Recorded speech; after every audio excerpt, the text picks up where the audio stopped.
let's talk about preparedness. So we try to keep the message really, really simple because we know it can be overwhelming and sometimes it's sort of a nebulous idea. What does prepared mean? And so the first step we always try to tell people is know your hazards. And that's know your hazards where you live, work, and play. Yeah. So I live in Tacoma, so I need to know what my hazards are around there. And I also need to know what the hazards are in my house.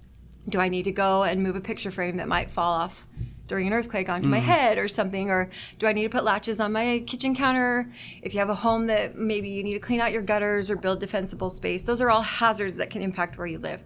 And also hazards where you work and where you play. So if you're taking your family to the beach, you just need to be aware of what those hazards could be. Like the hazards out at the coast will be different than what you're, Absolutely. And so your say home. you live in Eastern Washington in an area where you might not have a big earthquake risk, but you take your family on vacation to the beach. There you go. Something you need to understand. So that's the first step of getting prepared. What are your hazards? And then the second step is to make plans for those hazards.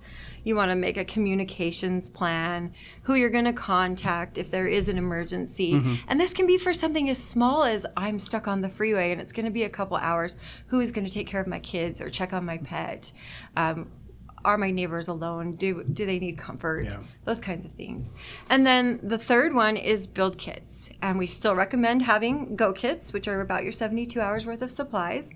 In case you need to evacuate where you are, you can quickly grab it, go to a shelter. A lot of misconception about shelters is that they're going to have everything that you need right away when you get there, and that's just not true. They're going to have a roof over your head and a safe place for you to be, but you're going to need to bring things that'll keep you comfortable, warm clothes, sturdy shoes, something that you're familiar with to keep you calm, food that you like to eat. Always, I think that's a big one. People want to do a lot of dehydrated foods, which is great because they don't take up a lot of space. Put one thing in there that you're going to want to eat that feels good. Yeah. And then obviously water.